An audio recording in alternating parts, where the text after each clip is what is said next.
On to the Southampton episode of this transfer talk slash analysis series, and it's a team that I've been most impressed with this season, and I can probably say 70% of you would say the same. The other 30 probably being Chelsea, but they have been absolutely phenomenal from the board down to the last signing that they made earlier. It has been an absolutely wonderful turnaround, if you like, from Shaw, Lovren, Chambers, Lallana, Lambert, all going. I think I've missed someone out there as well, but all of them going. Then the manager leaving, Pochettino went to Tottenham. It looked like they potentially could go and get relegated with the squad that they were left with, and that was not even an exaggeration. But they brought Koeman in, who has, I can't praise him highly enough. He's been absolutely fantastic, and brought in 8 and 9 proper world-class players, in my opinion. I'm looking at that team now, which could arguably be Southampton's first team.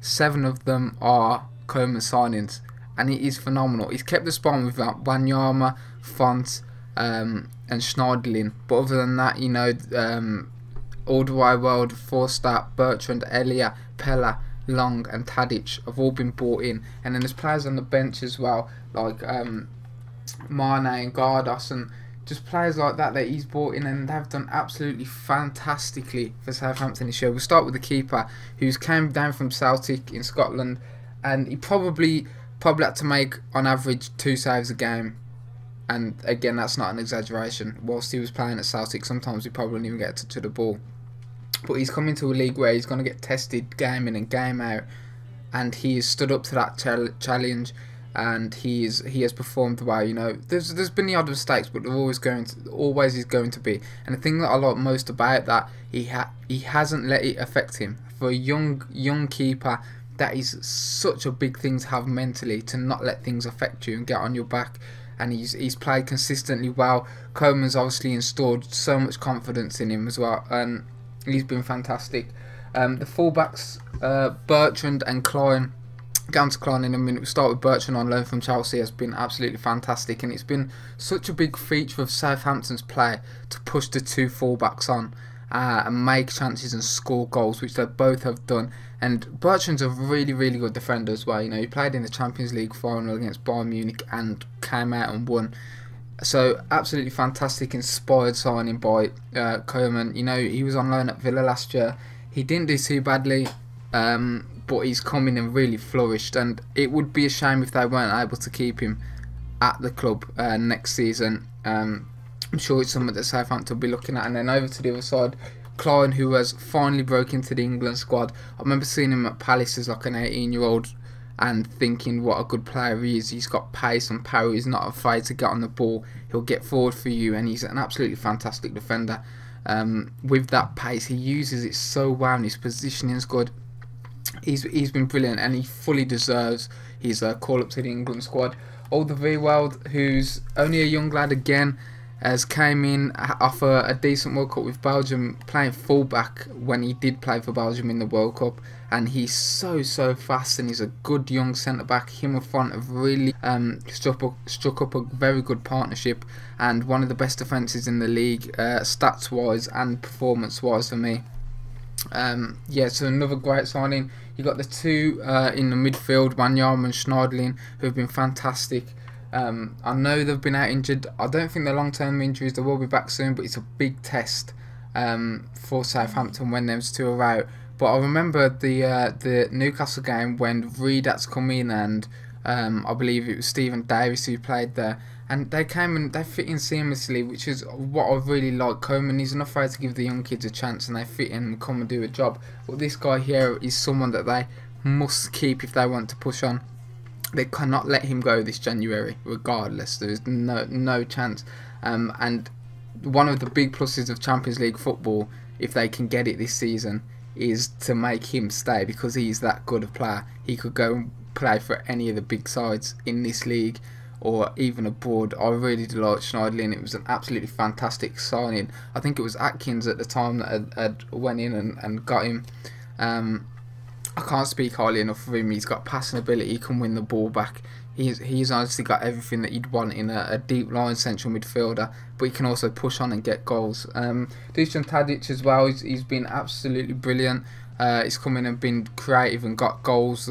He got the goal at Old Trafford to secure the points there. Pella, who's a target man, he's adapted well to the physicality of the league. He's came with Koeman from Holland, and he scored goals, to be fair to him. Technically he's sound. That showed in the goal he scored against QPR, which is a beautiful technical goal. And then the two men are wide of him at the minute. You know, Elia's just come in, he's scored 2 goals in his first 2 appearances. He won them the game against Newcastle, and there was a lot of trouble with him at Wolfsburg, and yeah, it weren't going great for him. There was some over Twitter, and he's just been given and shown love by the staff and the players and the fans. And sometimes players just need that, and they can go and really want to play for you. Shane Longo, I think, was a very good signing. A little bit on the heavy side, you know. I think it was Hull doubled their money on him, I believe. But yeah, again, he's another good signing. He's out for a little while now, so he's definitely somewhat's got to happen up front if they want to keep this run going. Because you left with Pella and Mayuka, which won't be enough, I don't think. So yeah, that's somewhere you got to strengthen. But it's been absolutely fantastic, and you just look at the bench as well. It's not the biggest squad in the world, but Mano, again, he's injured. Stephen Davis, who's just a brilliant player as well, just for his consistency and his work rate, and he just doesn't put a foot wrong. Rodriguez to come back, he hasn't played all this season, which is tremendous to believe that. Jack Cork looks like he could be on his way out. I'm not entirely sure what's going on with him there, but he just hasn't been playing. Whether Koeman doesn't like him, I like him. You know, he came from Burnley. He's only a young lad as well. He could go. I hope he stays in the Premier League if he does go, because he, again, as I say, I do like him as a young Englishman, and I think he really could develop into a good player. But he just hasn't been doing it for Koeman. James Ward-Prowse, absolutely fantastic delivery. Up there probably with the top 5 in the league for the balls he can whip in from set pieces. So it is all positive. It really is for Southampton. I can't praise them enough. They're bringing in the youth. They've got a fantastic academy down there. And if Cork goes, it would potentially be a loss, but it's something that might end up happening. In terms of a striker, I mentioned you probably would need one, and you have been linked with an Englishman who's only got a few months left on his contract, and it could be a very good move if they were to get him with Danny Ings. You know, he scored goals for in a I'm not going to say a poor Burnley side, but certainly they don't create the chances that Southampton will, and he showed that he can do that in a struggling side. If you give him chances, there's no reason why he can't come and do it down at St Mary's. So that is one signing that I would advocate definitely for Southampton, because they need a striker. Another 2 that they've been linked with, again, are from Koeman's former team. He's classy. I saw him in the World Cup, and he seems like a tidy player.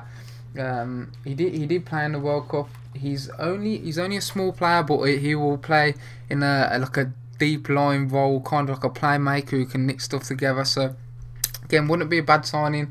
If Jack Cork was to go, of course, it would be a decent replacement for him. There's no doubt about that. And one more player, again, if I just take Reed out of this squad for a moment, who you've been linked with again from Coleman's old side.